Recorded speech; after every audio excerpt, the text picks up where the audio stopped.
Welcome to all third sem student in our electrical department. Subject છે આપણો electrical power generation. Electrical power જનરેશનમાં આપણે chapter number 3 nuclear power station. Nuclear power સ્ટેશનમાં આપણે ગયા લેક્ચરમાં જોયેલું કે ભાઈ ન્યુક્લિયર પાવર સ્ટેશનમાં લેવી પડતી સાવચેતીઓ. તો ભાઈ ન્યુક્લિયર પાવર સ્ટેશનમાં કઈ કઈ સાવચેતીઓ લેવી પડે છે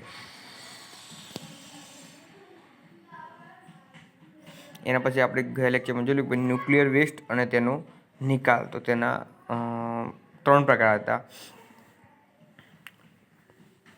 ભાઈ એક ગેસનો ઉપયોગ કર્યો હોય તો, પછી પ્રવાહી તરીકે અને સોલિડ તરીકે. તો ગેસનો, પ્રવાહી અને સોલિડ તરીકે જે કચરો હોય છે, વેસ્ટ હોય છે, એ 3 પ્રકાર પાડી અને આપણે ગયા લેક્ચરમાં જોયેલું. આજે આપણે જોઈશું કે ભાઈ ન્યુક્લિયર પાવર સ્ટેશનના ફાયદા અને ગેરફાયદાઓ. જીટીયુમાં 3 વાર પૂછાયેલું છે, ખૂબ આઈએમપી ક્વેશ્ચન છે કે ભાઈ ન્યુક્લિયર પાવર સ્ટેશનના ફાયદાઓ અને ગેરફાયદાઓ. તો આપણે સૌપ્રથમ ફાયદાઓ જોઈશું કે ભાઈ ન્યુક્લિયર સ્ટેશનના ફાયદા કયા છે અને ગેરફાયદા કયા છે. તો એના પહેલાં ફાયદા જોઈશું આપણે.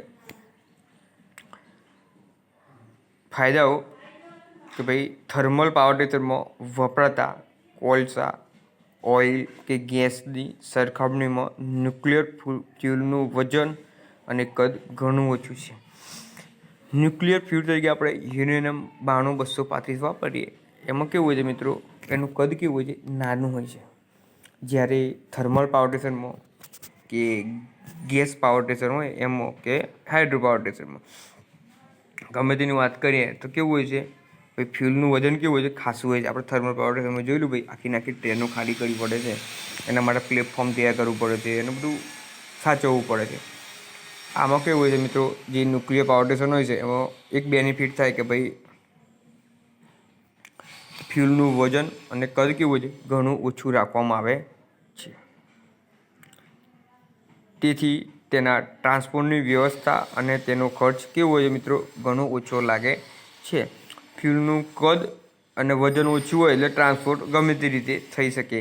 આપણે થર્મલ પાવર સ્ટેશનમાં કોલસું જોઈ લો, ટ્રેનો ભરીને આવતું હતું, પછી એની વ્યવસ્થા માટે ઉપરમાં લઈ જતા હતા, એ બધું કરવું પડતું હતું. એની જગ્યાએ આ કેવું થયું કે ભાઈ ટ્રાન્સપોર્ટની વ્યવસ્થા અને ખર્ચ કેવો ઓછો લાગે છે. મીડિયમ કેપેસિટીના થર્મલ પાવર સ્ટેશનમાં રોજની એક માલગાડી કોલસાની જરૂર પડતી હતી. આપણે જે મીડિયમની વાત કરતા હતા કોલસા થર્મલ પાવર સ્ટેશન, તો ભાઈ રોજની એક માલગાડી એટલે ટ્રેનની જરૂર પડતી હતી. એની જગ્યાએ આ કેવું એકદમ કદ બી નાનું અને વજન બી ઓછું હોય એટલે કેવું ઓછા ખર્ચામાં આવી જાય. પેલામાં તો કેવું આખું એક રોજની એક માલગાડી એટલે ખર્ચ બી વધી જાય, તેને મેન્ટેન કરવું પડે, તેના માટે જગ્યા જોઈએ, એ બધું જ આખું મેન્ટેન કરવું પડે. એની જગ્યાએ આ ન્યુક્લિયર પાવર સ્ટેશનમાં તો આપણે થોડી જગ્યા અને થી કામ થઈ જાય છે. આથી જો ટ્રાન્સફરની વ્યવસ્થામાં કોઈ રીતે ભંગાણ પડે તો મુશ્કેલી ઊભી થાય છે. જો કેવું હતું થર્મલ પાવર સ્ટેશનમાં કેવું થાય મિત્રો કે ભાઈ રોજની એક ટ્રેન આવે, પછી ટ્રાન્સફોર્મમાં કશો પ્રોબ્લેમ થાય, કોઈ જગ્યાએ વરસાદ વધુ હોય, વાતાવરણ ખરાબ હોય, ટ્રેનવાળા નહીં ચલાવે, તમને ખબર છે મિત્રો, તો પણ કેવું થાય ઘણી બધી મુશ્કેલી, આખો પ્લાન્ટ બંધ થઈ જાય છે. અને એની જગ્યાએ આ બેનિફિટ છે ભાઈ વજન કદ ઓછું છે અને નાનું છે એટલે કેવું કોઈ બી જગ્યાએ ટ્રાન્સફર કરી શકીએ છીએ. એટલે પહેલો એક ફાયદો છે ભાઈ કે ભાઈ આનું વજન અને કદ કેવું ઓછું છે બીજાની સરખામણી, એટલે કોઈ બી જગ્યાએનું ટ્રાન્સપોર્ટ અને કેવું જરૂરી સમય એને પહોંચાડી શકાય છે. અને સ્ટોર પણ એટલું બધું કરવું પડતું નથી. બીજો એક ફાયદો છે આનો કે ભાઈ થર્મલ પાવર સ્ટેશનમાં આપણે જોયેલું કે કોલસા માટે શું, ઓઇલ કે કોલસા શું કરવું પડતું હતું, સ્ટોર માટે ઘણી જગ્યા જોઈતી હતી, કેવી વિશાળ જગ્યા જોઈતી હતી ને આપણે સ્ટોરેજ માટે. પ્લાન્ટ લેઆઉટ બનેલું છે તમને સમજાયેલું. એની જગ્યાએ ન્યુક્લિયર પાવર સ્ટેશનમાં કોઈ એટલી બધી જગ્યા જોઈતી નથી. ન્યુક્લિયર પાવર સ્ટેશનમાં શું હોય છે મિત્રો, સ્ટોરેજની ઓછી જગ્યાની જરૂર પડે છે કોલસાની જગ્યાએ આપણે થર્મલ પાવર સ્ટેશનની સરખામણી. આ થયું તેનું બીજો એક ફાયદો. ત્રીજો ફાયદો છે કે ભાઈ ન્યુક્લિયર પાવર સ્ટેશનમાં કોલસો, ઓઇલ, ગેસનો ઉપયોગ થતો ન હોવાથી તેના લીધે આ કુદરતી સંપત્તિનો બચાવ થાય છે અથવા તેને બીજા ઉપયોગમાં લઈ શકાય છે. ન્યુક્લિયર પાવર સ્ટેશનમાં કેવું હોય છે, ભાઈ કુદરતી સંપત્તિનો ઉપયોગ કરતા નથી, એટલે કોલસો, ઓઇલ કે ગેસનો ઉપયોગ ના થાય તો કેવું એ બચે, અને એનું આપણે બચત થાય તો આપણે બીજી કોઈ જગ્યાએ એનો યુઝ કરી શકીએ, વપરાશ કરી શકીએ છીએ. આ એક એનો ફાયદો છે.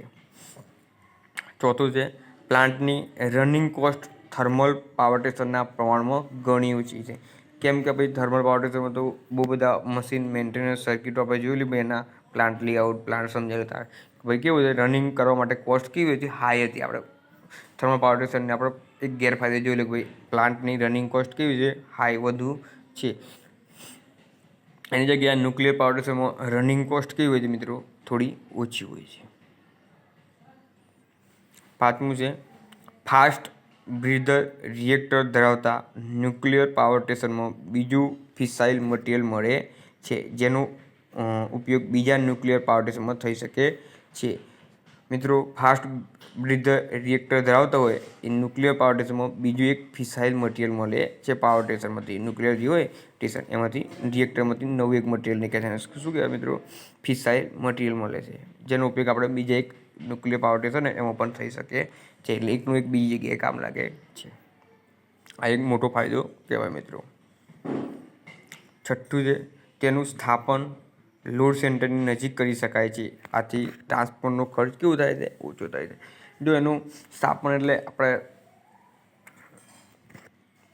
એટલે એને પ્લાન્ટ લેઆઉટ ઊભો કરવો હોય તો ભાઈ આપણે લોડ સેન્ટર હોય, ટ્રાન્સમિશન ડિસ્ટ્રીબ્યુશન થતું હોય, ટ્રાન્સમિશન લાઇન હોય ત્યાં આગળ જ કરીએ તો કેવું ટ્રાન્સમિશન લાઇન બચી જાય. આખું પાવર સ્ટેશન નજીક જ કરી દે આખો પ્લાન્ટ તો કેવું એનું ટ્રાન્સમિશન લાઇન બચી જાય અને પાવર લોસ પણ કેવો થાય, ઓછો થઈ જાય છે. જેમ ટ્રાન્સમિશન વધુ હોય તેમ ખર્ચો પણ વધારે અને પાવર લોસ કેવો હોય છે, વધુ છે. એની જગ્યાએ કેવું હોય છે કે ભાઈ તેનું સ્થાપન લોડ સેન્ટરની નજીક કરીએ તો ટ્રાન્સફરનો ખર્ચ ઓછો થાય છે.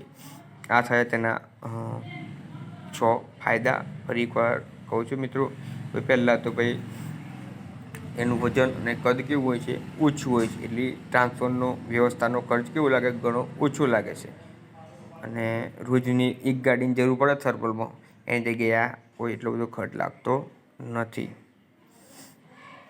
અને કોઈ ટ્રાન્સપોર્ટમાં કોઈ વ્યવસ્થા એટલી બધી ખાસ કરવી પડતી નથી, એટલે કોઈ મુશ્કેલી સર્જાતી નથી. બીજું હતું ભાઈ થર્મલ પાવર પ્લાન્ટમાં કેવું હોય છે, કોલસો કે ઓઇલને સ્ટોર કરવા માટે બહુ વિશાળ જગ્યાની જરૂર પડે છે. આમાં કોઈ એવી એટલી બધી જગ્યાની જરૂર પડતી નથી. ત્રીજું હતું ન્યુક્લિયર પાવર સ્ટેશનમાં કોલસો, ઓઇલ કે ગેસનો ઉપયોગ થતો હોય તો કુદરતી સંપત્તિ કેવી થોડી નાશ પામે. આમ તો નાશ થાય ના, પણ કેવું બીજી જગ્યાએ યુઝ કરી શકીએ.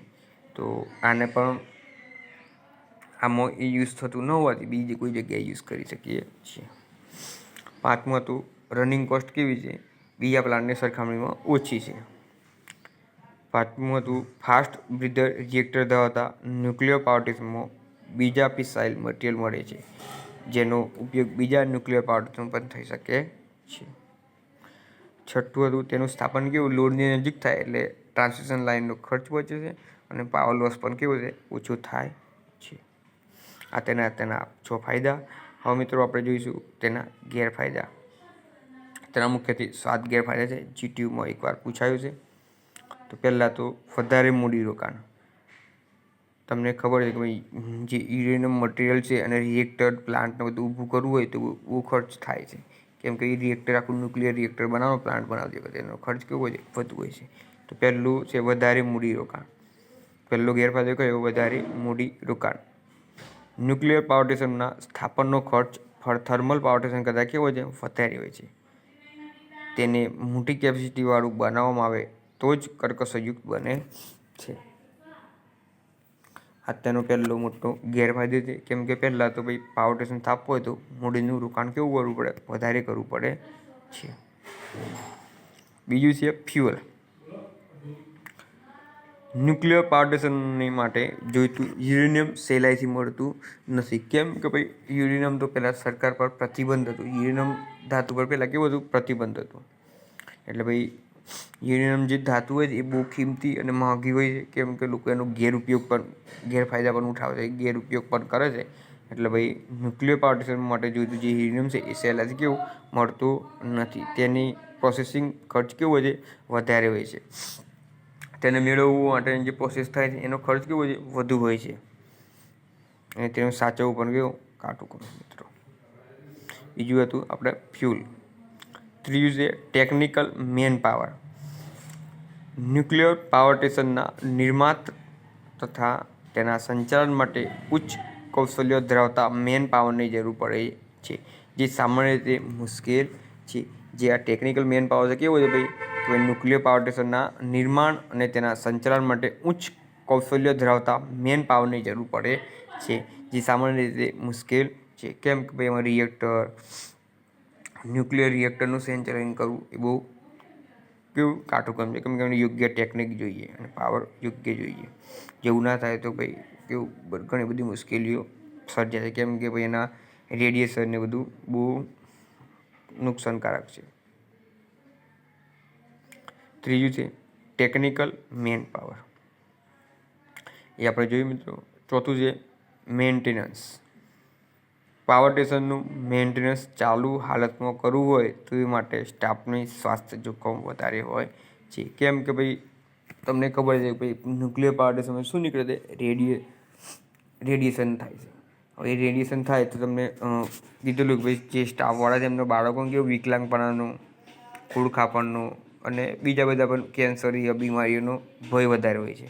એટલે જો પાવર સ્ટેશનનું મેન્ટેનન્સ ચાલુ હાલતમાં કરવું હોય તો માટે સ્ટાફ મારે શું હોય છે ભાઈ, જોખમકારક થાય છે.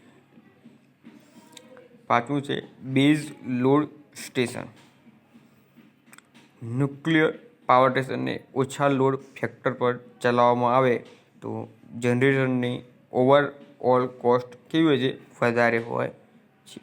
આથી 80% લોડ ફેક્ટરની નીચે ઓપરેટ કરવામાં આવે તો બિનકર્ષરયુક્ત પુરવાર થાય છે. આજે શું થાય મિત્રો કે ભાઈ ન્યુક્લિયર પાવર સ્ટેશનનો ઉપયોગ ગ્રીડ સિસ્ટમમાં વધારે ફાયદાકારક હોય છે, અને તે હંમેશા બેઝ લોડ સ્ટેશન તરીકે ચલાવવું જોઈએ. જે આ બેઝ લોડ સ્ટેશન છે એમાં શું થાય છે મિત્રો કે ભાઈ ન્યુક્લિયર પાવર સ્ટેશનનો લોડ કેવો હોય છે, ઓછા ફેક્ટર પર ચલાવવામાં આવે છે, તો જનરેટરની ઓવરઓલ કોસ્ટ કેવી થાય, વધી જાય. આથી 80% લોડ ફેક્ટરની નીચે ઓપરેટ કરવામાં આવે તો બિનકર્ષયુક્ત પુરવાર થાય છે. આથી ન્યુક્લિયર પાવર સ્ટેશનનો ઉપયોગ ગ્રીડ સિસ્ટમો જ વધારે ફાયદાકારક અને હંમેશા બેઝ લોડ સ્ટેશન તરીકે કરવો જોઈએ.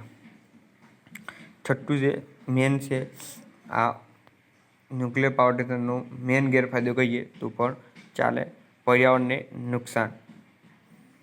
સામાન્ય સંજોગોમાં રેડિયેશન લેવલ વધી જાય તો મનુષ્ય તથા પ્રાણીઓનું જીવનને ખતરારૂપ છે. ન્યુક્લિયર પાવર સ્ટેશન જો ઊભું કરવું હોય તો મોટો ખતરો હોય અને ગેરફાયદો હોય તો પણ આ જ છે ભાઈ પર્યાવરણને નુકસાન. કેમ કે અત્યારે સરકાર સહિત પણ ચલાવી લેતી નથી, પહેલાં તેનું પ્રોટેક્ટ અને એનું સેફટીનું આખું બધું માગે છે કે ભાઈ કેમ કે યુરેનિયમ જે આ ન્યુક્લિયર પાવર સ્ટેશન છે એમાંથી યુરેનિયમ જે છે એમાંથી રેડિયેશન બહુ પેદા થાય છે. આ રેડિયેશન શું થાય છે મિત્રો કે મનુષ્યો અને પ્રાણીઓને જીવનનું આખું જોખમ હોય છે અને પર્યાવરણને પણ ઘણું એવું નુકસાન થાય છે. એટલે સામાન્ય સંજોગોમાં રેડિયેશન લેવલ વધી ન જાય તે માટે શું મનુષ્ય તથા પ્રાણીઓના જીવનને ખતરારૂપ છે મિત્રો. સાતમું છે કચરાના નિકાલની મુશ્કેલીઓ. ન્યુક્લિયર રિએક્ટરમાંથી બહાર પડતા ગેસ, લિક્વિડ, સોલિડ વેસ્ટના નિકાલની ઘણી મુશ્કેલીઓ છે. આ કચરો રેડિયો એક્ટિવ હોવાને લીધે સ્ટોર કરવા અને નિકાલ કરવામાં ઘણી બધી સાવચેતી લેવી પડતી હોય છે. જ્યાં આપણે ન્યુક્લિયર રિએક્ટરમાં આપણે જે યુરેનિયમ ધાતુ વાપરીએ છીએ એમાં શું થાય છે, ગેસ, લિક્વિડ અને સોલિડ વેસ્ટના નિકાલ આપણે 3 જોયેલું. પછી વેસ્ટનો નિકાલ આપણે ગયા લેક્ચરમાં જોયેલું. તો એ 3 પ્રકાર હોય છે, કયું, ગેસ, સોલિડ અને લિક્વિડ. તો એનો ઘણું મુશ્કેલ હોય છે, કેમ કે એને આપણે જોયેલું કે મુશ્કેલીઓ આપણે જોયેલી ને ત્રણે કયા કયા કચરા હોય છે બધું, ભાઈ કેવું મુશ્કેલી કેવી પડતી હતી. એ જ પ્રમાણે એનો નિકાલ કરવો કેવો હોય છે, ઘણો મુશ્કેલ હોય છે. અને આ કચરો રેડિયો એક્ટિવ હોવાથી સ્ટોર કરવામાં અને નિકાલ કરવામાં ઘણી સાવચેતીઓ રાખવી પડે છે. કેમ કે રેડિયો એક્ટિવ કિરણ અંદરથી નીકળે તો બધા કેવું નુકસાન કરે. એટલે આપણે જોયેલું ભાઈ કે શું કરવું પડે, 3 સેન્ટીમીટરની શું કરવું પડતું? દિવાલ બનાવતા હતા કોન્ક્રીટની અથવા સ્ટીલની આખી એક જાડી દિવાલ બનાવીને સ્ટોર કરવામાં આવતું હતું. અને એ કચરાને કઈ રીતે રણમાં કે દરિયામાં શું એ પેટી બનાવી અને આખી સ્ટીલની પેટી બનાવી અને ઉડ્ડે સુધી દાટી દેવામાં આવતી. આ બધામાં કેવું ઘણી મુશ્કેલીઓ આવવા, ઘણી સાવચેતીઓ અને મુશ્કેલીઓ પડે છે. એટલે કચરા નિકાલની મુશ્કેલીઓ મિત્રો. 7મું છે. આ થયું આપણું ગેરફાયદાઓ. સાથે સાથ ગેરફાયદા પૂછાય છે તો આપણી વાત ફરી જોઈએ મિત્રો. વધારે મૂડીનું રોકાણ કેવું વધુ કરવું પડે. બીજું હતું ફ્યુલ, કે ભાઈ ન્યુક્લિયર પાવર સ્ટેશનમાં જોઈતું રેડિયમ કેવું સહેલાઈથી મળતું નથી, તેનો પ્રોસેસિંગ ખર્ચ કેવો હોય છે? વધારે હોય છે. પછી ત્રીજું છે ટેકનિકલ મેન પાવર. ભાઈ ટેકનિકલ નિર્માતા છે જે સંચાલન માટે ઉચ્ચ કૌશલ્ય ધરાવતા મેન પાવરની જરૂર પડે છે, તે સામાન્ય રીતે મળતું નથી. ચોથું હતું મેન્ટેનન્સ. ભાઈ એનું મેન્ટેનન્સ કેવું કરવું હોય તો સ્ટાફવાળા માટે ખૂબ જોખમ છે. કેમ કે ભાઈ રેડિયો એક્ટિવ કિરણ નીકળે એટલે સ્ટાફને કેવું જોખમ થાય, એટલે મેન્ટેનન્સ કરવું ખૂબ જોખમ છે. 5મું છે બેઝ લોડ સેન્ટર, કે ભાઈ બેઝ લોડ સિસ્ટમ કેવું ગ્રીડ સિસ્ટમ હશે એ વધારે ફાયદાકારક છે અને હંમેશા શું કરવું પડે? બેઝ લોડ સ્ટેશન તરીકે ચલાવવું જોઈએ. 6મું છે પર્યાવરણને નુકસાન. તો સામાન્ય સંજોગોમાં રેડિયેશન લેવલ વધી ન જાય તો મનુષ્ય તથા પ્રાણીઓના જીવનને ખતરારૂપ છે. પર્યાવરણમાં કેવું કે ભાઈ રેડિયેશન વધી જાય તો મનુષ્ય અને પ્રાણીઓને ખતરારૂપ રહે છે. 7મું હતું કચરાના નિકાલની મુશ્કેલી. તો ભાઈ આપણે જોયેલું કે ભાઈ કચરો કઈ 3 ટાઈપ થતો હતો: ગેસ, લિક્વિડ અને સોલિડમાં. આપણે ગયા લેક્ચરમાં જોયેલું. અને એને કેવું સ્ટોર કરવું અને પછી એને કેવું રણ પ્રદેશ કે દરિયામાં લઈ જવાનું અને પાછા ઊંડેથી દાટવાનું અને પેટી બનાવવાની, બધું બહુ મુશ્કેલીનું કામ છે. આ થયા તેના 7 ગેરફાયદા. આપણે ઉપર જઈએ એના 5 ફાયદાઓ જોઈએ. 6 ફાયદાઓ જોઈએ. આ થયું જીટીયુમાં વારંવાર પૂછાતો એક ક્વેશ્ચન છે. પછી ન્યુક્લિયર પાવરના ફાયદા અને ગેરફાયદા જીટીયુમાં 3 વાર પૂછાયું છે. અને 2016માં પાછો અલગ અલગ રીતે ફાયદા લખો અને ગેરફાયદા લખો, અલગ અલગ રીતે, એટલે 4 વાર પૂછાયેલો ક્વેશ્ચન છે. ખૂબ આઈએમપી ક્વેશ્ચન છે. સારી રીતે તૈયારી કરજો મિત્રો. Thank you.